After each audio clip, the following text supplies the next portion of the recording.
Agora, o que a ciência tem para dizer em relação à saúde? Bom, um importante estudo do Martin Seligman, que é considerado um dos fundadores da psicologia positiva, começou a mapear a diferença em relação à saúde entre otimistas e pessimistas. Ele descobriu que os pessimistas têm uma propensão muito maior a ter depressão, têm alterações hormonais e imunológicas significativas e acabam ficando muito mais doentes após eventos traumáticos. Além disso, em pacientes com câncer, a morte tende a vir mais rapidamente. Já nos otimistas, existe um efeito protetivo contra a depressão, contra doenças e contra a morte prematura. Então, o que a gente pode concluir com esse estudo? A conclusão é que não é o mundo em si que aumenta as nossas chances de adoecer, mas a nossa percepção em relação a essas doenças e como a gente encara a nossa realidade. Lembra que eu sempre digo? A percepção é quem determina a sua realidade. É claro que para várias doenças, simplesmente você vai ficar doente. Não tem como você ter contato com um determinado vírus e não ficar doente. Mas sim, a forma como você encara tudo isso vai determinar a resposta do seu sistema imunológico e de como você vai reagir fisiologicamente àquela doença. Então a gente vê aqui claramente a atuação do efeito placebo e também do poder da sugestão. Você já ouviu falar em hipnoterapia? Ela funciona? Você fazer um processo de hipnose vai funcionar com você? Vai te ajudar a ter mais bem-estar, a ter mais saúde? Sim, graças ao poder da sugestão, que ele atua de forma muito parecida com o efeito placebo.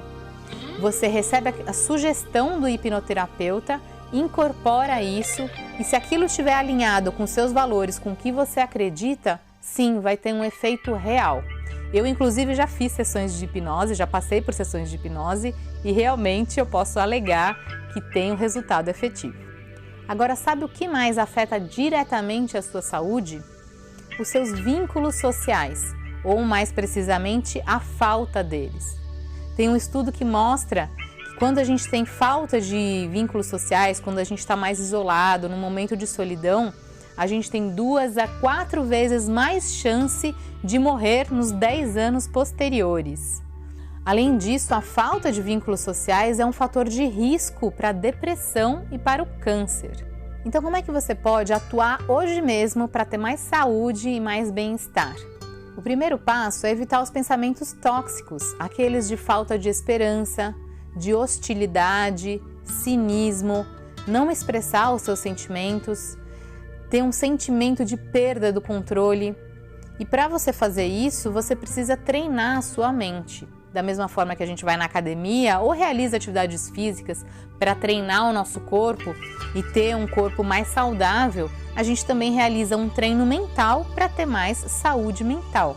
As práticas meditativas são essenciais nesse ponto, porque elas nos dão mais estabilidade emocional, nos geram mais emoções positivas, nos dão mais autoconhecimento e a percepção de que os pensamentos e as emoções são apenas pensamentos e emoções, não condizem necessariamente com a realidade. E agora eu vou te contar um outro importante estudo, um estudo bem interessante que fizeram com ratos para entender um pouco o nosso vício em drogas. Para um determinado grupo de ratos, eles deram drogas e que o rato poderia se auto-administrar. As drogas ficavam à vontade para os ratos usarem. E esses ratos ficavam confinados em pequenas gaiolas e decidiam por conta própria como atuar. Para um outro grupo de ratos, eles fizeram como se fosse uma ratolândia, um grande parque de diversões, em que os ratos poderiam interagir entre eles, poderiam se reproduzir inclusive, fazer atividades físicas, brincar e além disso a droga também estava disponível. O que eles descobriram? Que é claro, os ratos que estavam isolados se drogavam muito mais e tinham problemas muito mais sérios de vício, enquanto os ratos que estavam num ambiente mais saudável, estavam socializando, eles não tinham nenhum problema com droga. Apesar dela ser oferecida, eles não recorriam a ela. E isso acontece por quê? Porque a gente precisa da liberação de determinados hormônios como a serotonina, a ocitocina e a endorfina. Esses hormônios são liberados por diversas situações, tanto quando a gente tem relacionamentos significativos, quando a gente pratica atividades físicas, quando a gente medita, e também com a comida, com as drogas, com o álcool e uma série de outras circunstâncias, até, por exemplo, fazer compras, no caso de algumas pessoas.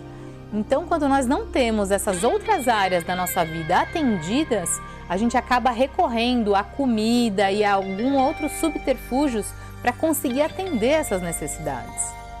Por isso que, por exemplo, quando você pratica atividade física, pode observar que, em geral, a sua alimentação automaticamente melhora, porque você não tem mais tanta necessidade de conseguir gerar endorfina ou serotonina por meio da alimentação.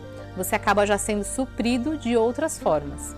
A meditação também é essencial para isso, porque justamente ela também ajuda a liberar esses hormônios. Por isso que os médicos têm receitado cada vez mais as práticas meditativas, yoga, a realização de atividades físicas e tantas outras ferramentas que podem nos ajudar a ter mais bem-estar, mais saúde física e mais saúde mental. Aliás, não é à toa que medicina e meditação vem de uma palavra comum em latim, medere. Medere significa cura. Agora, quer praticar tudo isso que eu falei agora mesmo? Eu vou deixar um link para você aqui da prática Escaneamento Corporal da Gratidão. Ela contribui para o nosso autocuidado, para o seu autoconhecimento e gerar esse sentimento de gratidão que vai te propiciar um profundo bem-estar. Na próxima aula, nós falaremos sobre relacionamentos e o que você pode fazer para ter relacionamentos incríveis. Eu te espero lá!